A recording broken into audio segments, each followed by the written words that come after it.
Hello and welcome to the WIHS Journal, Public Affairs from 104.9. I'm Paul Kretschmer. On the line for today and tomorrow is a study of faith in unity. A pastor down in the southeastern part of the United States has been working on that project for about 20 years. Okay, I'm on the phone line with author and minister David Rosendahl from Florida. How are you doing today, sir? I'm doing really good. How are you doing today? Not so bad. Just contemplating moving 2 doors down in my apartment complex. So for the next couple of weeks, it's going to be kind of a crazy time here where I live. Oh, yeah? Well, whatever works best for you going forward, I'm sure that you'll make the right decision. Well, thank you very much, sir. You, as I understand it, have a strong passion to see the body of Christ unite around principles that we can all agree on. How did you come to that conclusion, given how divisive things appear to be at the current time here in the United States? Well, it's actually been about a 20-year process now. This is something I've felt called to do for a very, very long time. And just to sum it up, I mean, it's been a long time that the Lord has been dealing with me in various areas. I can go into more detail about it, but basically, I've had several revelations, and I've studied the Bible. I went to Central Bible College in Springfield, Missouri, many years ago, and I've read many books of the New Testament hundreds of times. I've spent years, months, days, and hours studying the Bible, and I realized something, and I'm trying to make this as brief as I can. I realized something a while back, that the Scriptures show forth the church and the body of Christ in there pretty clearly, without really, in my opinion, any interpretation needed. It's just pretty clear out there that there's a church that's of one mind, of one accord, one faith, one baptism, one spirit, all these things that are very clearly spoken of.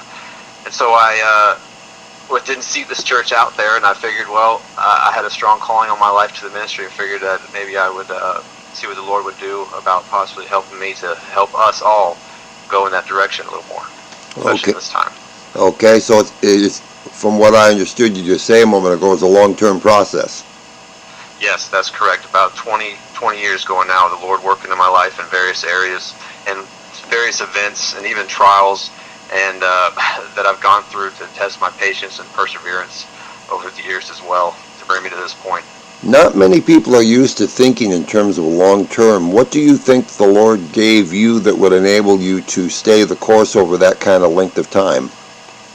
Well, I'll tell you what, it has not been easy during that time, and I touch on this in the book a few times. There were times where I wanted to give up on this. I mean, this is something I felt called to do for so long, and then I basically was waiting on the Lord for years and years to kind of get to this point where it's at now. In 2016, I kind of started social media with the Ministry United there, where I've got over 100,000 followers now, and that's just really kind of taken off since I've written the book and published it. But it has not been easy throughout that time, and I guess the Lord just knew what He was doing to prepare me for this time and this moment. Could you give me a rough idea of what it was like from the ground up? And you can take as much time as you feel you need to tell your story. Obviously, it had to start somewhere. How did He give you the clear message that you were to begin on this journey? All right. Well, so just basically an overview of everything. Sure. Pretty much how I got to this point. Sure. All right. Well, I grew up more or less ungodly. I mean, we would go to a church on, Christmas and Easter and stuff like that, and I did go to Episcopal school for a little bit, but when I was younger, I didn't take it very seriously at all. I knew of God, knew of church, but it was definitely not an important part of my life until I was about 19 years old. And I started questioning things. I started questioning the purpose of life and this and that, and I felt like I needed something more than just working to make a whole bunch of money or do this and that, or to be successful to do this or that. So I figured there was more. And when I was 19, I tried to start communicating with God, but I didn't really know how. I did that for a little while, back and forth, and it seemed, and I know this is a little much, but it's my testimony, it's my truth. I'd be lying if I didn't say what my testimony was. And I had kind of, the best way I can describe it is the Lord sort of revealed Himself to me through the Holy Spirit back when I was 19 years old, and caused me to believe in Him and to receive Him as my Lord and Savior. I spoke with my family about it and everything, and I ended up going to, and then I had a time, about 2 years, where I was trying to change after that point, but I really couldn't find the ability to. But it was 2 years later that things really started happening, which was around 2003. And that's when several things started falling into place. I went to a church in South Florida, which is the area where I grew up. And as I walked in, my family was trying to get me to go there for a while. I didn't really want to go. I was still a little in my own little world there.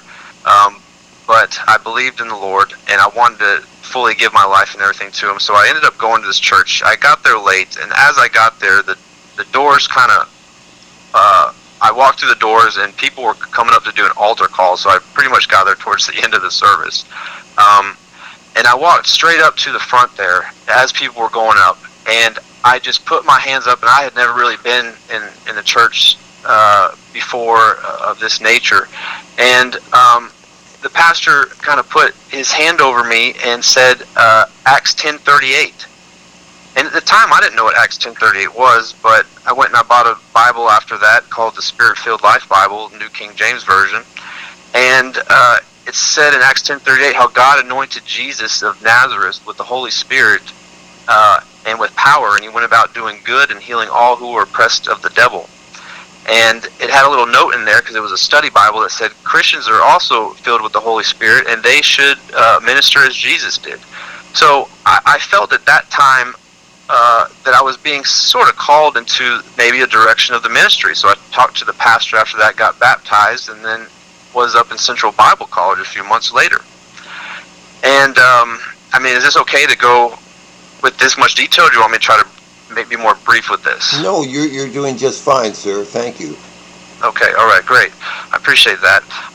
Yeah, so I went up to the Central Bible College there. I was filled with the Holy Spirit, and I talk about all this in the book because I give a reason as to why in the world I'm kind of writing a book, you know, with this title and of this nature, so to speak. I was filled with the Holy Spirit unexpectedly the night before I started Central Bible College. And I could go into more detail of that, but I won't. And then after attending the Central Bible College for a period of time, I was reading and I was studying. I'm talking hours and hours every day. That's almost all I was doing, was reading the Bible. I would get in it, I would study it for hours and hours. And I read many books, as I mentioned before, several hundred times in the New Testament. And I started to see, like I said, this church. And so I went about trying to, I was like, well, what was I at the time? 21 years old. So here I am, I'm 41 years old now, but at the time I was 21. So here I am, this young, almost still a kid basically, going out there. I was contacting all the different churches in South Florida, all the pastors, setting up a meeting with them saying, let's get together as a body of Christ, and let's try to have more unity with each other, unity of the Spirit. And even at that young age, I was getting a lot of interest, and a lot of the pastors were signing up for it. But I ran into a kind of a group that was a little more controlling, and that's kind of a long story in itself, but it made me realize that not all of the churches out there were exactly the way that they kind of needed to be. In other words, at the time I thought, okay, everything's just fine, everything's good to go, everyone in there, but then I realized that, wait a second, like Jesus said, there are wolves in sheep's clothing out there too that we have to be aware of. Once again, my guest on today's broadcast, and he'll be back again tomorrow, is Minister David Rosendahl from Florida, talking about Faith in Unity, a project he's been working on for about the last 20 years. For further information on what you heard today, call us at 860-346-1049. That's 860-346-1049. The opinions expressed are those of the participants, not necessarily those of the staff or management of this station. I'm Paul Kretschmer on the WIHS Journal, Public Affairs from 104.9 WIHS.